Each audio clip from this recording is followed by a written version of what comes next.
Fresh and Buds.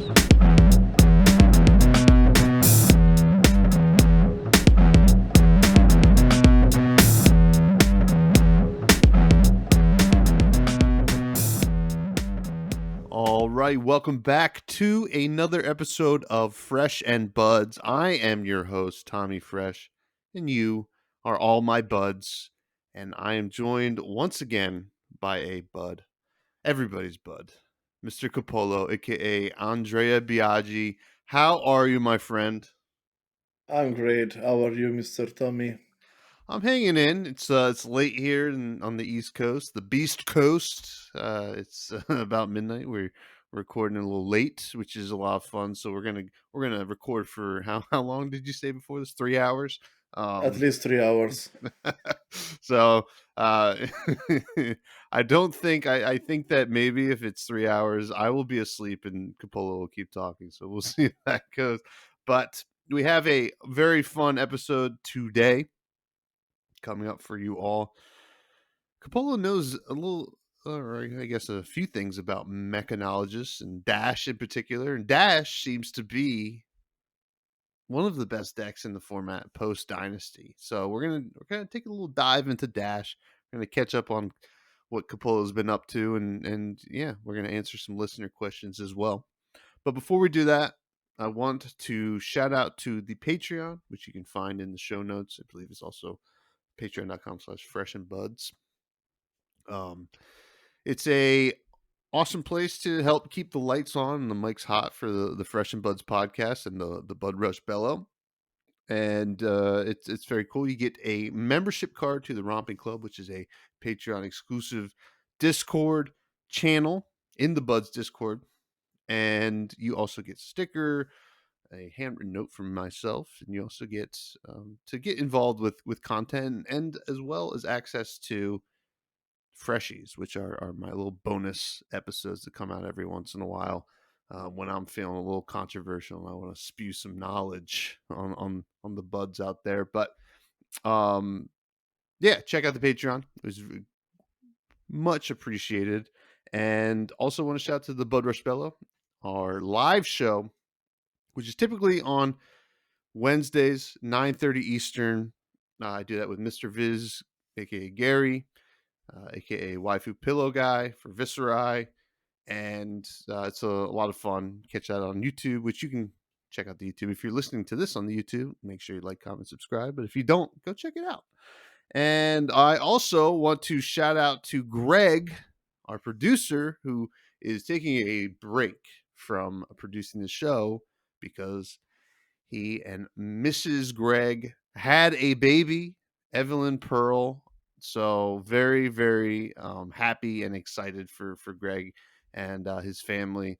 And I hope that he is getting some well-deserved sleep. But congratulations, Greg. I know you're listening, and well, we're gonna miss you. And the editing is going to be not so great for a little bit, but that is okay. And as long as everybody else is cool with it as well. But let's get to the show, Capolo, my friend, my one of my longest friends in this game, and a second time guest on the show. You were a former guest of the show, future guest of the show, and now current guest of the show. What is up with you? What's new with you, Capolo? Not much lately. I've been busy with life. Lot of changes in my life. Work has been pretty busy. My coaching rugby has been also pretty involved. So I've not been able to do much content lately, but I'll be back soon. But yeah, life has been great and busy. Busy's good. Things are going on. Now, you coach rugby. Now, I think a lot of the buds know this, but maybe not of the listeners out there know this. Why did you play rugby growing up? Is there a passion for rugby? I watched rugby a lot when I was a kid, but I never got into it until college. Then college, I started playing back home in Switzerland. Then after I moved to the States, I played in the States for a while, and then I was getting too old to play and too lazy as well. So I decided to coach and transfer my knowledge to young players in the US that are just starting playing the sport. What age group of players are you coaching? I coach college kids, but most of them don't have a previous rugby experience. Most of them come from football or soccer, so it's like teaching from scratch or to grown-ups that act like kids. Yeah. Well, it's interesting because like I don't even know if I've heard of a high school in the states that offers rugby. I mean, maybe some really large schools somewhere, but especially where I grew up, rugby was not a thing until college. But it was mostly just club sports, and then I heard about some colleges that actually have a team. Is this a is this like a club team or is it a like official like intramural team or whatever It's a club team of the university, university? Which university? University of California, San Diego. Mm, USC San Diego. I'm guessing that's what that is. I don't Mm, I don't know. California, it's all something to me. I don't know. I should probably learn it a little bit more. But it's so far away from New Jersey, and the East Coast is better anyway. And I'm sure a lot of people will disagree with me on that. But including me. well, we'll debate that on another day. How so? You mentioned that content creation has been a little bit slow, just because life's been busy, which we can all kind of empathize with here, especially around the holidays and just the craziness of everything. Um, what is some stuff you have been doing? What's some stuff that you plan on doing? So I started a few new series that I need to continue. One was AI art generated for like flesh and blood characters. I've done Uprising for that and planning to do other sets. Then I started a new series that you suggested to me like a while back, like the Dash lost starting items. So having deck lists and analyze other items that Dash usually doesn't play or doesn't start with and build the deck lists around that. That has been quite fun. And that's it for like the series that are like ongoing. And I need to do my usual update for Dynasty for Mechanologist, which I did not have a time to do yet. I wrote down some notes, but didn't have a time to record it yet. So that's probably coming on Saturday because it looks like my Saturday is not going to be crazy busy, so I might be able to record that. That's exciting. I mean, we're gonna get into like how much the mechanologist kind of card pool changed with Dynasty, and and I really enjoy the Lost Item series, partly because I recommended it, but it is kind of cool because you know Dash has this unique ability to start the game with an item, and we really competitively only see a handful of items. So it's kind of neat, and I implore the folks out there to check out this series because you kind of get to see what some other things that Dash can start with and what that would mean for the deck, which is kind of neat. And yeah, but uh what else have you been focusing on? So you're focused on life, right? We're all Yeah. focused on life. We're trying to stay alive. I know I am. Uh, and have you been a part of the Fab Team Cup? Yes, Kugane recruited me to play for his international team. We have people from Hong Kong, from Europe. I think I'm the only US representative in the team. So we've been playing the Team Cup. Uh, we won our first week 4-1. I played Dash and I was able to beat Fi. And this week I'm gonna play again on Dash. But it's 5 games per team, and the teams can be up to 10 players. I think we have 8 or 9 people in our team, so I'm gonna take the week 3 off and let some other people play. But I'm gonna play the next match tomorrow from when the recording is. So we will have already the results when the podcast is out. Well, please all check it out. But I actually have a question for you. So I did not really know what the Fab Team Cup was, and I saw some people talking about it in the Buzz Discord. like, oh, why isn't there a Buds team? I'm like, well, I don't even know what it is. And then Adam and Pat from the combat chain, who are heavily involved in it, were like, well, somebody has their notifications muted in the combat chain Discord because we've been talking about it. I was like, well, that's actually not the case. I have everything unmuted, so I just only focus on the Buds Discord. But uh, what is the Fab Team Cup? Can you tell me and the listeners what it is? So it's a team competition.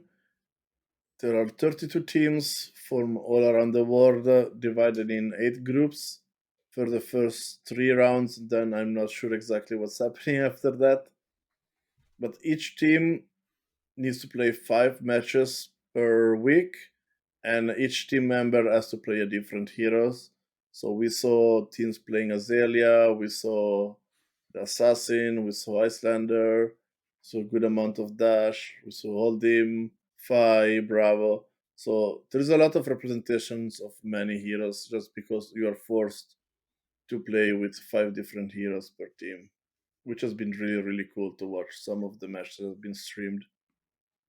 Now, is it played on webcam, TTS, or Talishar, or is there a certain standard for the games played? The games need to be played on TTS. Okay, so no webcam at all. That's interesting. No, I guess to that prevent was the cheating, right? was the league decision to run on TTS. So I It's think they have the interesting. blessings from LSS to run the tournament on Tabletop Simulator. Oh, very true. Because I know that LSS is while they don't support what Talishar is doing, they're not stopping it. So, um, yeah, makes more sense for TTS and it's surprising. I haven't played TTS in months because So, of Talishar, to be honest with you, and also like around the same time Talishar became popular, TTS was just having some issues. So I wonder. I mean, you would know. Have those issues been resolved on TTS? it looked fine, but yeah, it was last week was the first time like turning on Tabletop Simulator since probably Pro Tour Lille when like Talishar got pushed a lot by Matthew Forks. Mm-hmm. Yeah, well, yeah, no, it's interesting, and obviously, good luck to you and your team, and uh, giving giving your teammates a shot, but taking a break this week. Hopefully, actually, I know you guys won this week because this comes out on Thursday, and guess what? You guys won, and if you didn't, sorry, but um, so in a lot of ways with Pro Tour 1, so Pro Tour 1 was in New Jersey, my backyard, which is very exciting, awesome. I'm waiting for them to announce the next Pro Tour. Hopefully, it's just going to be in my actual backyard, which I will not have to drive anywhere. But um, Worlds was in San Jose. While California's a large state, it's still somewhat in your backyard, and that must have been that must have been an awesome experience. Can you tell me what the quote unquote Kappolo experience was at the first Flesh and Blood Worlds Championship? Uh, it was an amazing experience for me. I got to meet people that I've met already in New Jersey. We got to hang out with the Buds, Bailey, Seth, Caleb. That was fun. Also, I got to meet some people that I knew only through Twitter or content creators. I officially spoke for the first time to Mara and Carolina, which I saw them in New Jersey, but I was a bit too shy to talk to people, so I got to talk to them. Then I saw Az in real life, was legendary Az. Then I got I'm to I'm jealous of everybody meeting as just for the record because he's just God, he's the best. and I got to see like Sloop Doop, Kiki. They came from New Zealand. Was great to meet them, and then many more people. I can't list all of them. It was like so many people I got to meet. Yeah, and you know that's the beautiful thing. It's like especially for us content creators because we all kind of know each other, but we don't like know each other. And then when you kind of meet them in person, like there's that awkward moment for a hot second, and then the seal's broken.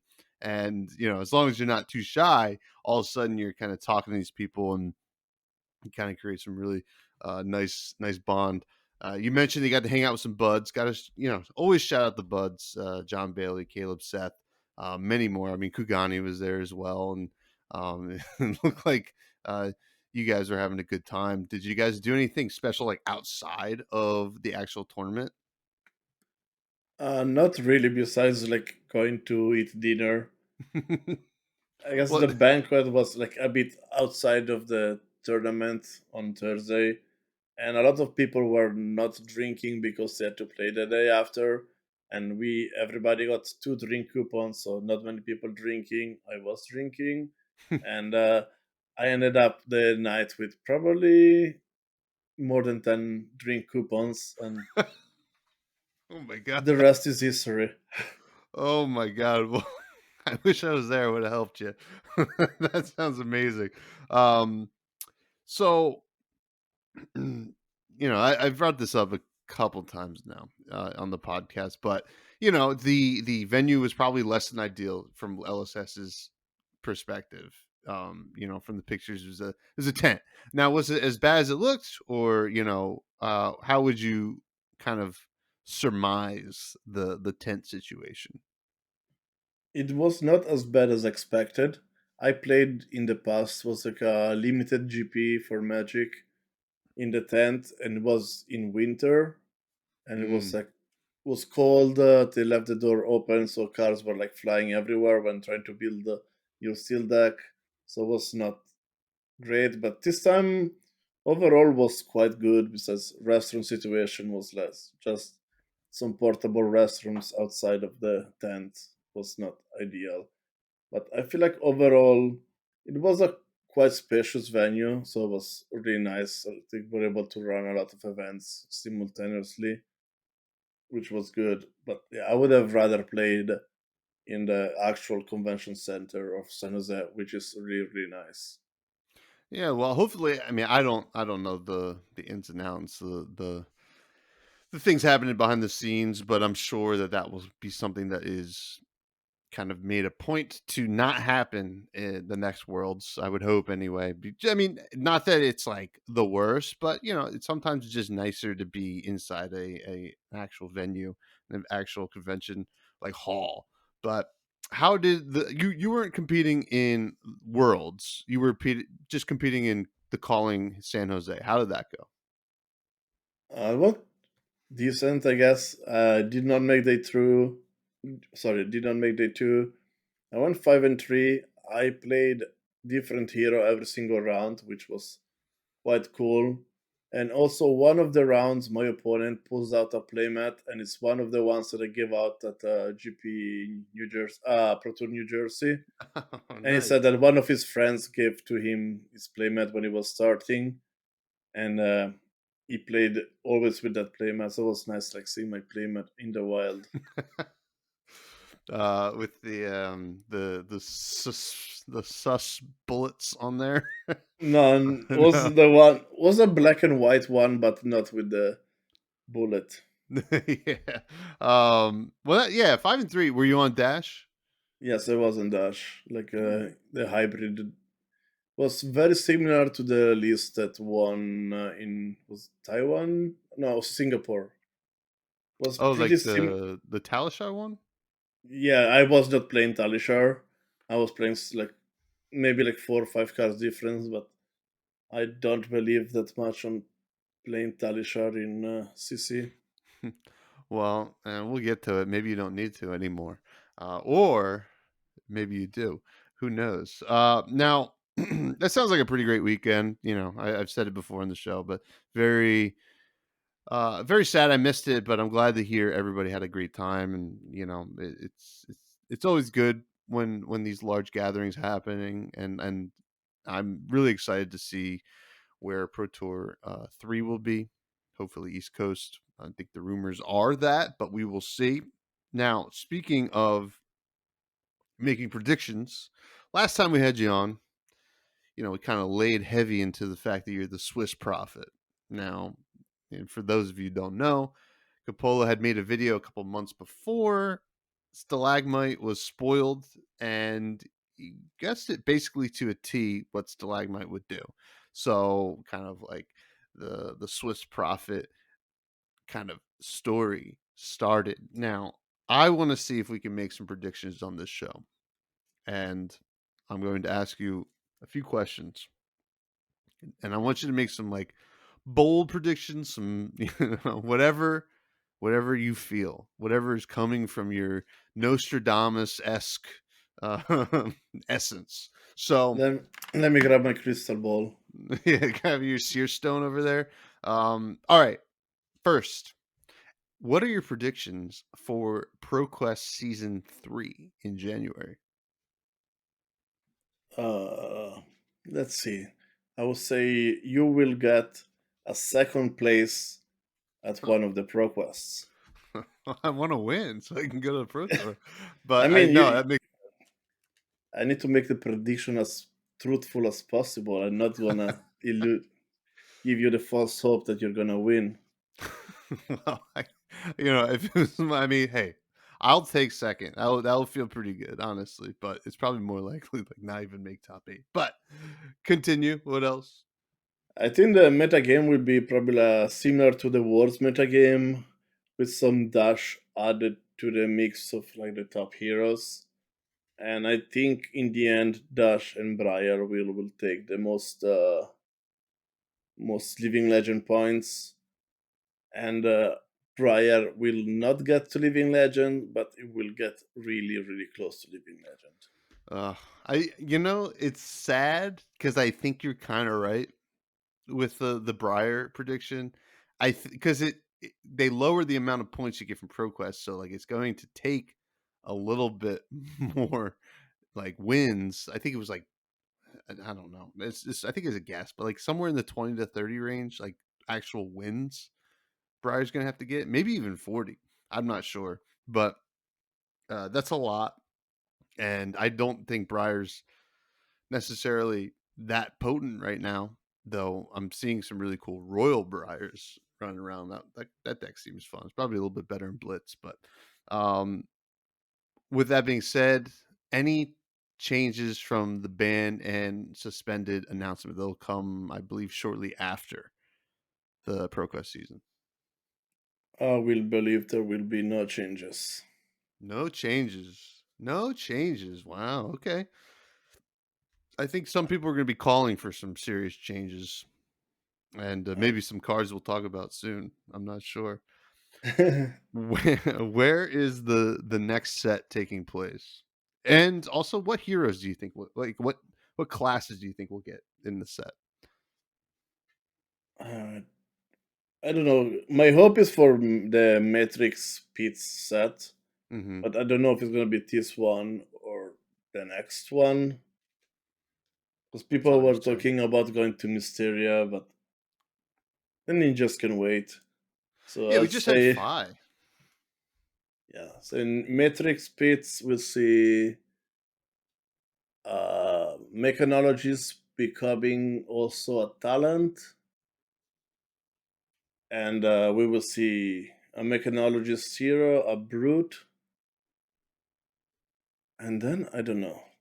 So a mech and a brute and 2 unknown. It's going to be a 4 hero set. A 4-hero set. Well, I mean, if we're in the pits, you probably want some kind of Azalea action, right? Maybe Yeah, even more assassin action. could be, but we already have like Azalea. We already have an assassin.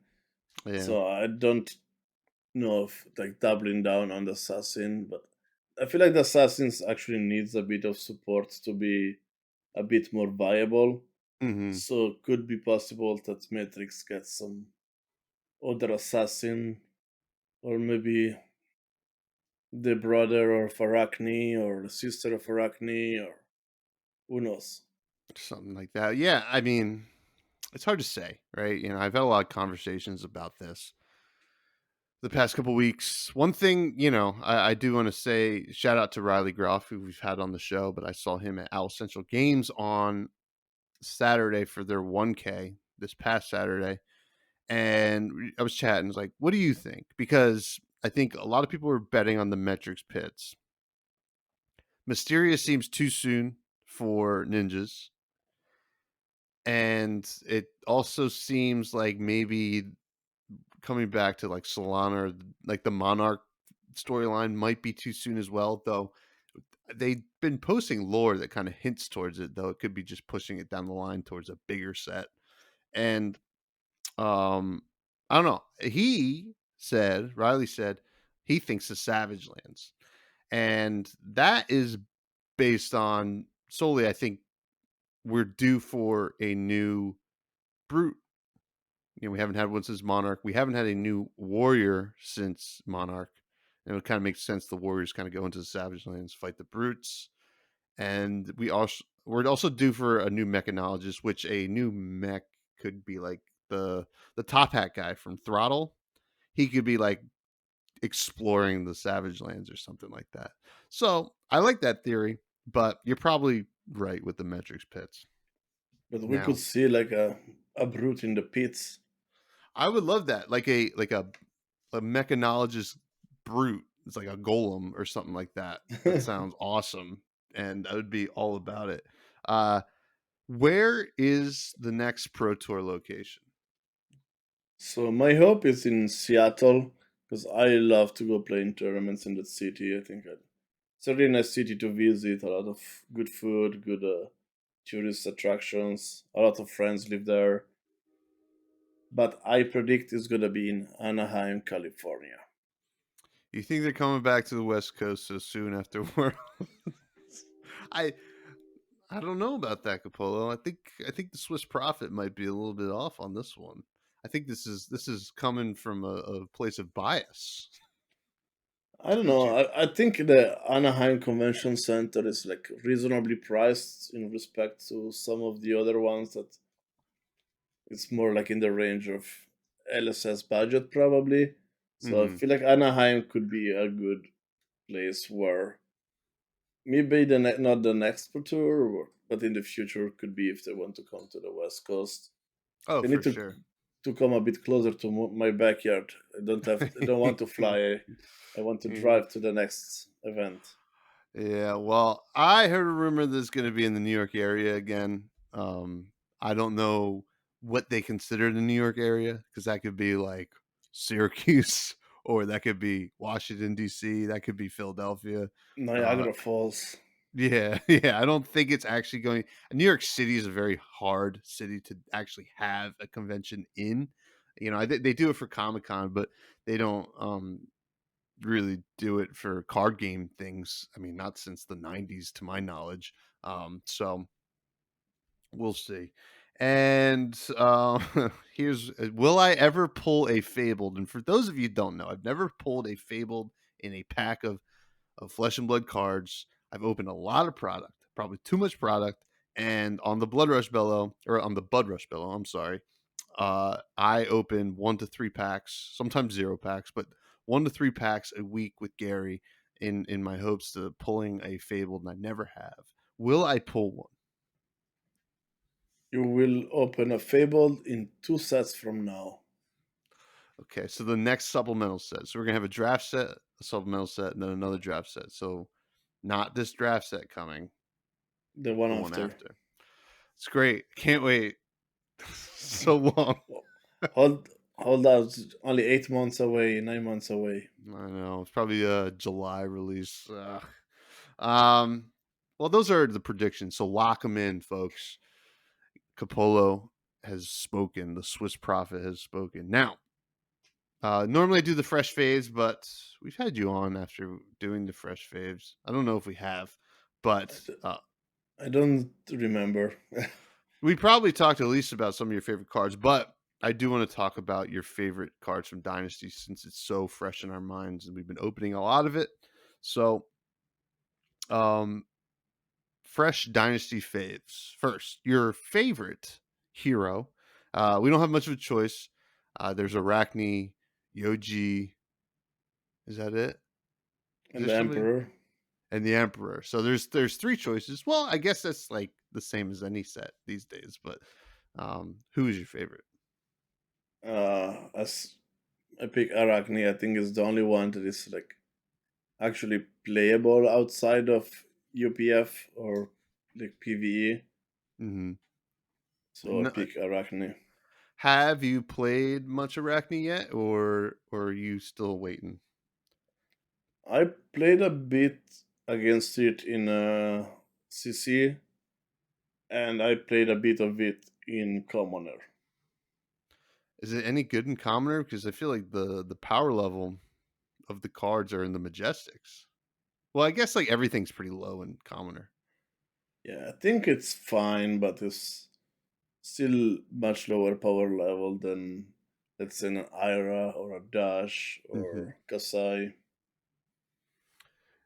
All right. Well, what is your favorite weapon? Now we do have a lot of choices for weapons because we got all the relics of war. So I feel like most of like the relics of war are not really playable weapons. They're more like kind of like show off weapon for like they're relics of war. They're not being used for combat. But my favorite weapon is a spider bite. I think that card is really good because if you block it, you waste a card blocking a one attack. Attacks two for if you block with an equipment, and if you don't block it, your other cards that will block the attack action cards will block for one less. So it's like it's a really interesting dance that Spider Bite puts you in. So Mm-hmm. feels like it's almost like a better Kodachi that costs one more resource. Yeah, yeah, and that's actually like exactly it, and it sets up this kind of cool play pattern for like the interesting on hits that the deck plays. What is your favorite equipment from Dynasty? Does the Mechanoid count? I guess half half counts. I think of cards that we'll see play that I like are the Steelbred Buckler. It's just a generic Guardian shield that is BF similar to Stalagmite without the Frostbite. So I think Guardians might actually adopt that. And then I think the Beaten Truckers, the new Brute legs, I think those will replace the Scabskin Leathers in Blitz most likely. So I Mm-hmm. think those are like the two equipment that caught my eye. Yeah, yeah. The buckler I've heard has been doing some serious work, especially in Blitz, and beating trackers is awesome and like kind of like it's good in Blitz, but it's also a nice sideboard option in CC if you want to kind of like have like an aggro matchup and you just like you don't care about blocking. You're just like I got to race. So, all right, favorite run of the mill card, attack action card, instance. You know things you have in your deck. Pulse Weave Harpoon, I think that card is the best card in the set. It's really good for Dash. It's not for the stats. I feel like the stats are like a bit underwhelming. Like for attack, a red for attack for one is not good, but it's a good disruptive card. So while you are being aggressive, you are disrupting as well. Yeah, this card I got to play against it over the weekend, and I hate it. It's this card's like my worst nightmare. Luckily, I wasn't playing Levia because if I was playing Levia, I would hate it even more because I don't want to choose what to block with. Though I think it came up in the Buds Discord. Somebody was saying that someone played a Pulse Wave Harpoon and they were playing Brute. I forget it was Reinhardt or Levia, but they revealed a hand of all no blocks. So it couldn't take anything anyway, which is kind of funny. Um, yeah, Pulse Wave Harpoon is obscenely good, and you're probably right with it being the best card from the set. And that brings us to actually a great segue into the main topic, Dash. Dash, Dash, Dash. Everybody's talking about Dash. Bud Rose Smith won Philadelphia Battle Hardened with Dash, and it's looking like Dash this is kind of on top, and it's probably got the most juice from Dynasty, right? There's a lot of cards that well, mostly the Pulse Wave Harpoon, right? But also some other things that Dash has to play with. Now, it's worth noting that we've only ever had one set, like one actual like booster set, draft set, non-supplemental set that's been a mechanologist. It's the Dash set, Arcane Rising. So these supplemental sets are a great way to kind of supplement Dash. She is, some are saying, the deck to beat right now. Do you agree? Yes and no. I think Dash is probably the hero that got the most impactful improvements from Dynasty, but I still think that Icelander and Briar are the real heroes to beat right now. Icelander, I could definitely see. What makes you say that Briar is still kind of a real fiend in this meta? I think Briar is pretty good in the aggressive matchups, similar to Dash, and but the pop-off turns of Briars are like unbeatable, like Force of Nature with Channel Monteroy, like nobody. It's basically almost an auto win from then, and I still think like Dash cannot achieve that level of power because even if you have maximum velocity, you attack for 10, and you need to set it up whether with Briar to just dump Channel Monteroy, and they attack with zero attacks for 9, like 3 of them in a row. Yeah, it is quite brutal, and Briar is intense, but there is, I guess, somewhat of a valid point to make against Briar is that it needs the Channel Mount Heroic, while Dash seems to be a little bit more consistent. Would you agree with that? Yes, I do agree with that, but even like the regular Briar turns are not that bad, Mm-hmm. even without Charmander. Like I still think Briar is a bit more of a top contender instead of Dash, as people are like actually saying. But I'm seeing a lot of people actually adopting Dash. A lot of buzz about Dash, and like on Twitter, every now and then I get tagged of like people that want to learn Dash. And somebody recommends my video, or the Techlo Foundry, also another great Dash content creator. So if you want to check out some other Dash videos, that's a good source for Dash content. Yeah, and this is probably the most hype Dash has had since maybe Dash was like released, I think, and but for good reason though. The deck is undeniably powerful. Now let's talk about some of the cards that Dash got in Dynasty. First up, I want to talk about BIOS update.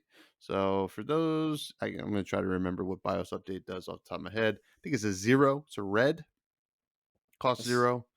Next attack you boost gets +3, and then if you boost an item with 2 or less, it goes into the field. Yes, I think the second clause lasts the whole turn, so Mm-hmm. not only the first boost, but if you boost later on. So I How do think you feel Biosub. about this card? Sorry. Sorry, I was jumping ahead. I think Biosub Update is a decent card. The effect of boosting an item into play is kind of cute. It's not gonna happen that often, since probably when you play that card, you already have like you're gonna have 4 items in your deck and like 40 cards or something like that. So your hit is maybe like 10%, which is not bad, but it's a good plus. I don't think this card is gonna be a staple in every dash aggro decks, but it's a nice card depending on how you build the deck. If you want to maximize maximum velocity, I would probably not play BIOS Update. But Why then is it's that? because it's a card that you spend and it's not a boost card. And Mm-hmm. once you set up maximum velocity and you are ready to go, you you usually you set up a maximum velocity in the arsenal, and you get a Tekla core just because you need the resources. Mm-hmm. And if you have a BIOS update in one of your next two hands, you cannot boost three cards plus maximum velocity most of the times. So you're basically like blanking your maximum velocity in arsenal. So you need to go off the next turn, or otherwise maximum velocity probably gonna stay there until the rest of the game. That's fair, but I do, counterpoint. I lost to a dash this weekend that was playing BIOS update and also maximum velocity deed me twice in one game, and it's probably why I lost. I mean, I'm doing the same right now. I'm playing both of them, but I'm not maximizing the maximum velocity turns. I usually try to set you up a bit more like slower. Mm-hmm. Yeah, I mean, no doubt, powerful BIOS update, but yeah, I can see that's not. It's not for every version of the deck. Now you mentioned Pulse Wave Harpoon. Now this is going to be the. I think it might go down as one of the most hated cards in Flesh and Blood, or it could also end up being the most controversial card because like you said earlier, the rate is not the best. However, the effect pushes it to heights that Dash has never known. Yeah, What is your yeah? you're adding some elements of like disruption similar to like Icelander or like the Ice card. Like I forgot what the name. Like discard a card or pay resource. Winter's Bite. Yeah, but in this case, you need to set it up because you need it usually chain link tree. That's where like it's the most effective. Mm-hmm. Because usually chain link one or two doesn't do anything unless you play against five or like decks that have not many three blocks. But yeah, setting up a turn as a turn three play, or if they already block with some other cards, it really can disrupt. It's like almost playing in the band name game Link Totsis. It's like you're almost Mm-hmm. play like a Totsis. So you're not gonna attack for the full four, but you're gonna attack for one and you take a card. Yeah, and Flesh and Blood's all about setting up the turn. Also, I said Winter's Bite before I meant why that does the thing that we were talking about, but Aether Ice Vein is the better card that we were talking about. But um yeah, you know, getting in for one is whatever, right? But you're still leaking some damage and you're getting a card. I think the I think maybe on its face it does not feel as great as you might think, but it truly is game changing because it in a lot of ways, especially if you just sit there and take all the damage on Dash's turn, you're just taking damage. You're just like, all right, well, whatever. And then they hit you with the pulse wave harpoon. You have a card in like you have something in your hand that you were planning on keeping for your turn. That's why you were taking all the damage. Like, I have a great turn and I need this hand. So the question is, since Pulse Wave Harpoon exists now against Dash, do you ever do that anymore? Unless you know that they've played all three, do you ever say, I'm gonna just take the damage and set up for my big turn next turn? Or do you have to just be like, I always have to be pretty wary of a pulse wave harpoon? You probably need to play around, but also you cannot play around by blocking Mm-hmm. because then like the harpoon is gonna be even more effective if you have less cards in hand. Yes. So it's probably gonna be hard to understand how to play against this card, and I'm not as good as like the best players to understand exactly how to play against it. So I'll probably have to listen to Hayden or Michael to see what's the Y- best way to play against it. Yeah, it's hard to say, and I guess we'll find out especially as the meta kind of evolves, and the meta is really not going to evolve until probably ProQuest season. We're not going to have a real grasp on it. I think we have like maybe one battle hardened before then, but this card is changing the way the game is played, at least in the dash matchups, which is crazy. What's your take on the Mechanoid, the new kind of Ultron card that we have in Flesh and Blood?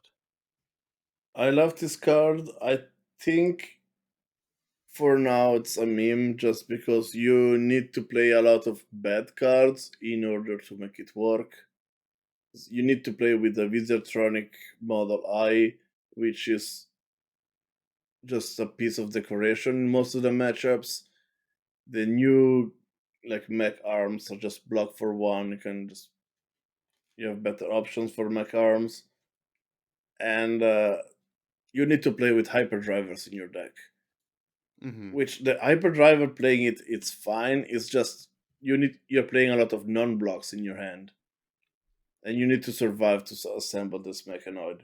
So I feel like the until you somebody finds the right build, it's probably gonna be a meme deck. 'Cause I think you cannot play jam like all 9 hyperdrivers because then you have like 1/6 more than once probably 1/5 of your deck that doesn't block, which is not ideal. So you need to figure out the right number of hyperdrivers and the right number of blessing of ingenuity. I think it's called the one that like reanimates hyperdrivers. Yeah, I believe so. Now, here's a question. Is there a way to kind of build a hybrid version of this deck that functions? Because it is a lot of cards, right? Because you're talking about all these non-blocks with hyperdrivers, and you only really want them in there if you're doing the mechanoid. Is there a way, like, is there enough room in an 80 card deck to make it hybrid, or is it just you have to be all in? That's a good question. I think you might be able to do a hybrid list, but then it's like if you're going for the mechanoid, you're still gonna have these issues of non-block, Yeah. and also they are not boost cards, so all your harpoons are worse. If you're playing with the new weapon is gonna be much worse. You're not gonna be as up in that much damage, so you give your opponent more cards in hand to swing back. So at the moment, I really don't know how to build Mechanoid. I tried like a couple of lists. I was able to assemble Mechanoid a couple of times, but it was basically like assemble Mechanoid in my deathbed and then die. Yeah, yeah. I mean, well, you can also, I mean, a lot of times you can assemble the Mechanoid and just win the turn you do it with was it high octane, Yes. something like that, which is pretty crazy. I've had it happen against me, but it does seem pretty wonky to like kind of get going. Now, which we mentioned earlier, Mechanoid is half a weapon. Let's get some weapon talk. How do you feel about Hanabi Blaster? I was really high on it in the beginning, and the more I think about it, I feel like it's close to an unplayable weapon. That's a hot take there, Kappolo. You know, so, I think the card's quite good, actually. so my reasoning is in Blitz, you don't have time to set up for it. It's like you're gonna attack with it at most once. If you can Hmm. go to turn like 2 or 3, because your game is not gonna last more than turn 3, probably. Hmm. And if you're playing against like a Guardian or like Icelander, I feel like they would be happy for you to like boost your deck away. And for CC, so for Blaze, I still think I'm gonna play Talishar. I feel like overall it's just the most damage you can do more reliably. And for CC, I'm not convinced because the what I see is like you need to boost. You play 3 cards with boost every turn, so that means you need to dedicate your full hand to put a counter on the blaster, Mm-hmm. which means that you can never block. So in some matchups, like for example against Fi or against Briar, you want to kind of block those critical on hit, like the mask, momentum, the snatch. So not being able to block at all because you need to keep on putting counters could be tough. Yeah, you have to be kind of balls to the wall aggro, right? If you Yes, and not look back, which that's how you lose the games with dash aggro. If you just go aggro without caring what your opponent is doing, Mhm. that's usually a recipe for disaster. Yeah, it's tough. Now, one thing that's kind of interesting about the blaster is if you kind of use it to set up the end of the game, right? Because it is very hard to block with overpower, and that is still kind of cool. It's hard to say if it's really the way to use it. You know, I guess Talishar might be just better over time, but let's talk about the different weapons that Dash has at her disposal. Man, it's getting late, folks. So we just talked about the blaster. We have your takes on it. Hot takes. Hot Hanabi blaster. Uh, Pistol's still looking good. Yeah, pistol is looking great so far. So like, I think it's still the weapon that you want to play in most of the matchups in 4CC. Yeah, I mean it's old reliable, right? It's always going to do what you want it to do, and it's consistent. It can end some games against certain matchups, and it's great into any hybrid plan. What is it? Plasma barrel gun, the other gun, I think it's plasma barrel shot. plasma barrel shot. Is that card any good? I don't think so. I think Talishar is just better. And Or I think Talishar, Blast is probably actually better than the plasma barrel shot. so plasma barrel shots at the bottom of the plasma barrel, as they would Yeah. say. And Talishar is still playable. And I still think in Blitz I'm going to play only with Talishar.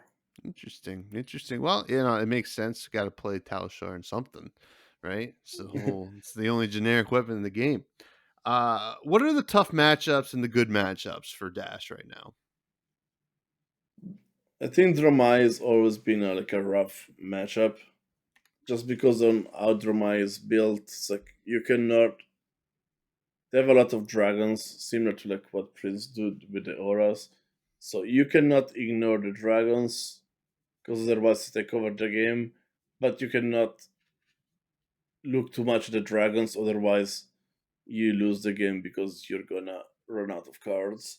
So this matchup has been really tough for me. I think Rose kind of figured it out, like a strategy. I've been chatting a bit with her, and I've tried a strategy and it doesn't work that well for me. So I'm still having a lot of issues against Romai. And also another bad matchup that used to be a good matchup is Bravo. Like I, I played against a Bravo that got second at the calling during the calling in Worlds, and with few friends that play also Bravo, they decided that against Dash, what they want to do is to go super aggressive. So they go wide and they go tall, which like Dash really struggles with. Hmm. If they're like at Zealous Belting or Rouse the Ancient into a hammer or like another attack, that can get rough for Dash. So I think the new style of Bravo is really bad for Dash right now. Now, for the Dromai matchup, would you say that kind of the full grindy control version of Dash is the way to go into Dromai? Kind of just like bringing poppers. Like you're not boosting at all, right? You're bringing in poppers. You're setting up items. You're picking off dragons and hoping to outlast the Dromai game. Uh, you are too slow in dealing with the dragons with that approach.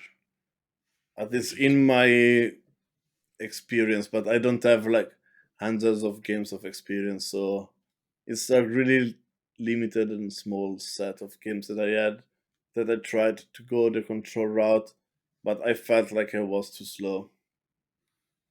It's fair. It's fair. Now, what are the good matchups?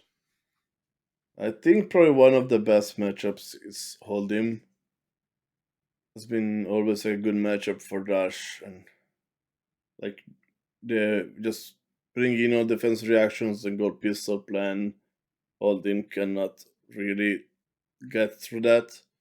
And then I think Kano is usually a really good matchup, unless they have their usual crazy Kano turn, but most of the time you should be fine. Then, like, other aggressive matchups that are not Briar are fine, like Viserai or Fi, like other aggressive decks. Also, I would say, like, Lexi is a good matchup. So you're really just looking out for the new Bravo, which is interesting. The new Bravo is better into Dash than Oldham is, but I guess Oldham isn't really on the aggro plan these days anyway, which always could change. Uh, and also, Crippling Crash, Oldhim doesn't have access Oh, to that card. true, A true. dominated Crippling Crash is Yeah. rough. Yeah, you need to run Carrion Husk to deal with that. Yeah, it's interesting. So, certainly a lot more good matchups than bad matchups, though. The bad matchups are certainly popular in the meta. So it's kind of maybe keeping Dash at bay from being the deck. So do you think folks are overreacting to the current power level of Dash? I think so. I think Dash got like slightly better with some more disruption, but I feel like a lot of people are like overreacting and kind of jumping into like the bandwagon, like they say. A lot of people they want to play Dash now because of like Rose results, and like also Dash won the Blitz Battle Hardened last weekend. Oh I yeah, mean, that's true. I think Dash got a good improvement, but yeah, people like want to play with the new toys, and it's I've seen a lot of people picking up Arachne or like Dash just because of the new toys. I mean, it's like every set comes out like something new, like all the people want to try something new. Like Uprising came out.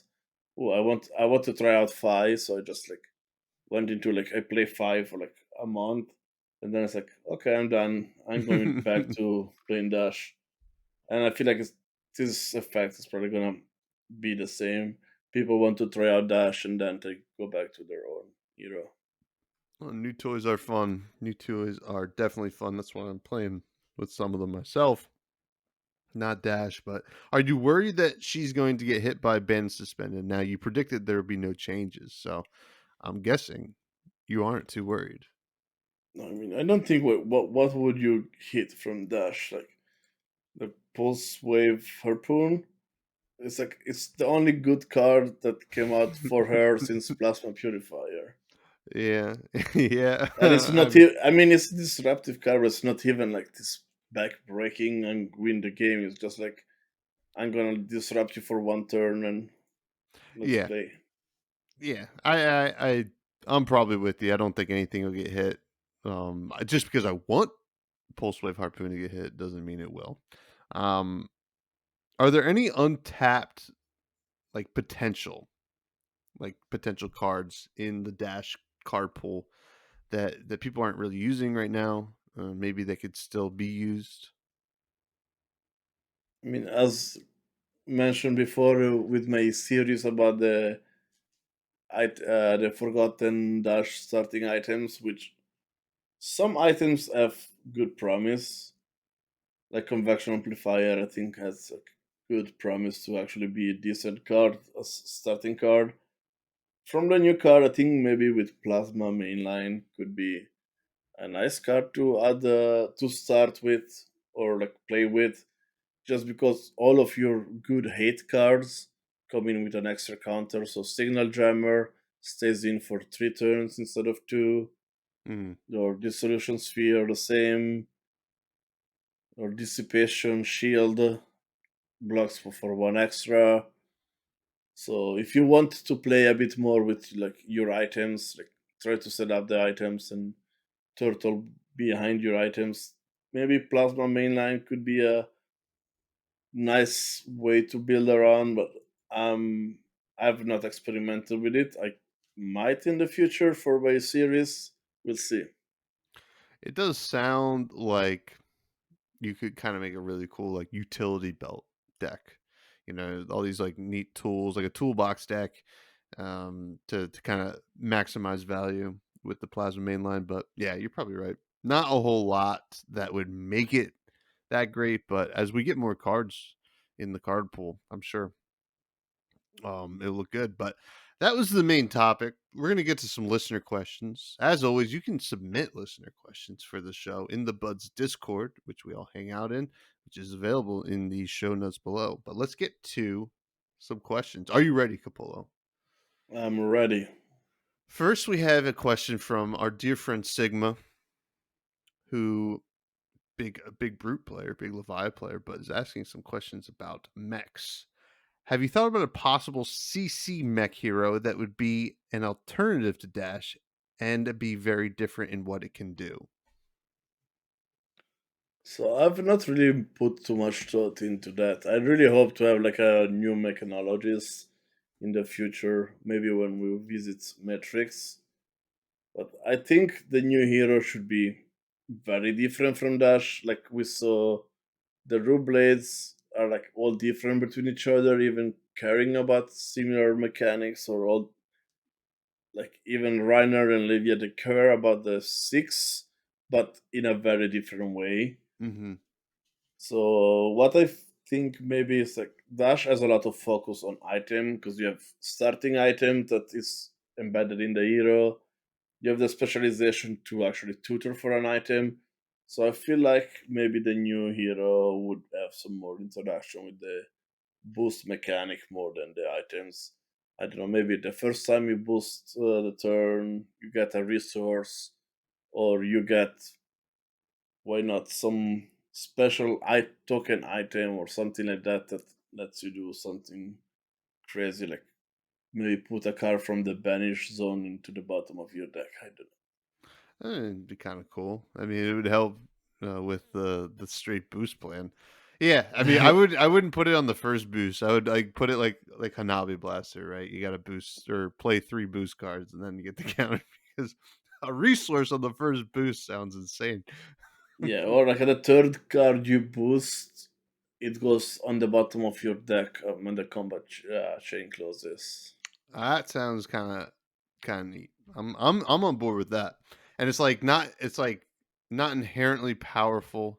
It just kind of rewards you for doing, mech things, which is kind of cool. Remy in the Discord asked, "What was it about Dash that pulled you away from the previous Kadachi love?" I have to say I've not played much Ninja. I did start like in my early days. I started with playing Katsu in Blitz because I am fascinated with the Japanese culture. So it's like, oh, Katsu's a ninja. Then I went to the store and like one of the OGs in our community that played since Alpha says you should play Ira as like a better Katsu for Blitz, and then that's what kind of drew me into the game. But then, like pretty quickly, I fell in love with the dash play style, and I like the mid range or also the hybrid style of like switching between aggro and control. And even when you're playing control, you're going to be aggro at some point. So I still like that style of dash. I feel like the play style is what attracted me to dash. Next, we have a question from Pat Shaw from the Combat Chain. There now seems to be 3 distinct archetypes for Dash: aggro, Iron Man, and control. In what order would you rank these? He also asks, is Dash actually problematically efficient with Harpoon, or are we simply a couple deck choices away from just fatiguing her out of the meta again? We kind of talked about the maybe overreaction of the power level already, but how would you rank the different archetypes? I'm assuming that the Iron Man is like the Nitro Mechanoid. Mm-hmm. So I still think the aggro version is probably the best version because overall the damage output, the consistent damage output that Dash puts out, I don't think anybody can fare with. The control version is also really good and it's a really fun deck to play, but it's not as good as the aggro. And as I said before, I think that the mechanoid is still not figured out. Hopefully, I hope somebody can figure it out to make it like really nice and competitive. But it needs to be probably from one of the smart people and not me. But as far as fatiguing, I still think Dash can be fatigued pretty easily because Harpoon is nice effect, as I said, but it's not that efficient. It's a bit disruptive, but Dash has not become more damage, just a bit more disruptive. So you still block for attack with a 3 block. Like 99% of the cases, if you want to fatigue Dash, you're not gonna put 2 blocks. So I feel like overall it's still the same strategy to fatigue Dash. Yeah, it's fair. Are you saying you said the smart people have to figure it out? Are we not the smart people, Kappolo? You might be. I don't think so. I wish people could see my face, and this is all audio, but like my hair is a mess. I'm like, I'm bugging out. I'm tired, but this, I'm past the point of tired where I'm just loopy. I'm just thinking about actually playing Dash, which if I'm thinking about playing Dash, there's something wrong. You should. I'll definitely. I mean, I'll try it out, but I'm having a lot of fun bolting right now. Um, Next we have a question from Andromeda. Does High Octane have a place back in the list? Did it ever leave your list? I'm like off and on with Ioctane depending on what my aggro plan of Dash is. If I want to maximize the maximum velocity, I would probably not run High Octane just because it's an extra card, an extra resource that could have been spent on a boost card. But then if I'm more mid-rangey, if I need to attack a few more time with the pistol, High Octane is a pretty good closer to finish games too. But it really depends. Right now, it's in my list because even though I'm playing maximum velocity, I'm not all into the maximum velocity plan. It's an option that I have to beat some of the aggressive decks. But yeah, right now it's in my deck. It was out for the calling in San Jose. It really And depends. Papa Greg, who is probably listening to this with his newborn child, asks, do you have a specific ratio you use for colors and deck building, or is it more of a gut feeling for balancing these out? And this question has been around for how many episodes now? So, a little backstory. This was the question I wanted to ask Hayden Dale when he came to the Fresh and Buzz podcast, in which Tommy refused to ask. So I had to go to the Arsenal Pass Discord and ask them for their Commander Cookout question. Yeah. It's become somewhat of a meme. Um, the reason I didn't ask it is because I felt like it would have been like it could have been a whole episode of a podcast on its own, and I do love that the question is asked all the time. Do you actually have an answer? It's like I'm just copying on whatever other smart people did. I mean, I don't know. I've been discussing a lot with Rose about, especially like the ratios of blues in the deck. because I don't want to go below 21, and she's trying to push to 19 because Mm-hmm. she's trying Yeah. to be greedy in her resources. But yeah, I don't think I can go below 21 in Dash. I always want more playable blues, and anytime I build a deck, it just feels like that well dries up so quickly. I don't know. Yeah. I mean, maybe it's because I'm playing brute a lot, but you know, just one more blue 6, please. I'll say it every episode. I don't care. I want another blue 6. It could be generic. It doesn't. It could not block. I don't care. I just want a blue 6. Damn it, Kappolo. Um, but that's gonna do it for the show. It's been a wonderful time as always. Actually, we still have another 2 hours to go, right, Cap?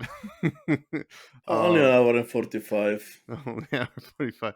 Uh, I would love. Well, first of all, thank you for coming on. It's Thanks for always a inviting me. pleasure. Absolutely, uh, you are a wonderful friend and a wonderful troll and a great member of the Flesh and Blood community and the Buds community as well. And it's always a pleasure to talk to you and talk about Dash because you know you are synonymous with the hero, and I'm interested to see what happens when we get a new mech hero. See if you kind of say you don't want to play with Dash anymore, or if the new mech hero is going to be just okay. So please, my friend, plug anything you need to plug. So I'm gonna plug my Twitter and my YouTube. Both usernames in there are the same as Kappolo, Kappolo. And then I'm pretty active on Twitter, as you might have noticed if you follow me. I'm spamming a lot of stuff. I'm engaging in a good amount of conversation. But if you want to chat about anything in Dash, just join the Fresh and Buds Discord. Me and Rose are like basically been playing Dash since forever, and we're always willing to listen to questions and answer them. And me and her just going against each other on ideas and fighting. But it's been a really good community overall, like really helpful. A lot of discussions about anything. So you should join, even if you don't play Dash for any hero. We even have like, we play other video games together. That's has been a great Discord. So like Fresh and Bass Discord #1. Number one. And you don't even have to listen to the podcast. I know for a fact there are plenty of members in there who I don't even think know I have a podcast, which is kind of funny. I think Mostly Bear, I met in person at nationals, and because I was like, oh man, you're so active in the Discord, it's awesome. And he's like, yeah man, I sorry, I don't even listen to the podcast. I'm like, don't worry about it. I think it's cool that people are just coming and hanging. So yeah, you can find me continually on Twitter at freshbudspod. You can check out the YouTube if you're not listening there. You can like, comment, subscribe where we do the Bud Rush Bellow. Check out the Buds Discord, which is as we got a ringing endorsement from Kappolo, and I will say this: it is my favorite community. Even if it wasn't my own, I would love hanging out there. And check out the Patreon, which I mentioned at the top of the show. Bud Rush Bellow on Wednesdays. It wasn't this past week because I had work, and Gary is doing finals for his, I think, masters or something like that. Something crazy. And yeah, and everybody, please be good to each other. And as always, I want to end the show talking about food. We have a question from Mr. Viz. Gary, the co-host of the Bud Rush Bell, the admin in one of the admins in the Buds Discord. Gary asks, "What's the Swiss treat slash meal that everyone over in the States is sleeping on?" So I'm gonna touch the treat and the meal separately. So the treat is like a chocolate that is called ragusa. It's chocolate that has hazelnut pieces in there, and it's made with chocolate milk and like some hazelnut paste that is similar to Nutella. So it's like almost eating like chocolate and Nutella with like pieces of hazelnut in there. Looks It's delicious. my really favorite chocolate from Switzerland. And then for the meal, I don't want to touch about the Swiss cheese because I think everybody's familiar with Swiss cheese, and there are a couple of good dishes with Swiss cheese. But what I want to talk about is the Zürcher Schnetzels. That Oh it's my! a dish that is originated in Zurich, which is the largest populated city in Switzerland, and it's basically veal sautéed in white wine, cream, and mushrooms, and it's Wow. usually served with rösti that are similar to hash browns, but they're not hash browns. But like that's the most closest to the closest American analog to rösti or spätzle, which is some sort of like pasta dumplings. It's kind of like making pasta, but you're making like small like nuggets, and it's boiled. So that's like a really almost unknown dish outside of Switzerland that it's really good. I'm looking at a picture of that right now, and it looks really good. It reminds me a little bit of, just because of the mushrooms and like the wine-based sauce, a chicken marsala or something like that, but obviously with veal, and the potatoes is a is a nice touch, and I'm gonna save a recipe and make it myself. Kappolo, thank you so much It was a for, pleasure. yes, always a pleasure. And everybody, please check out Dash and have a good week.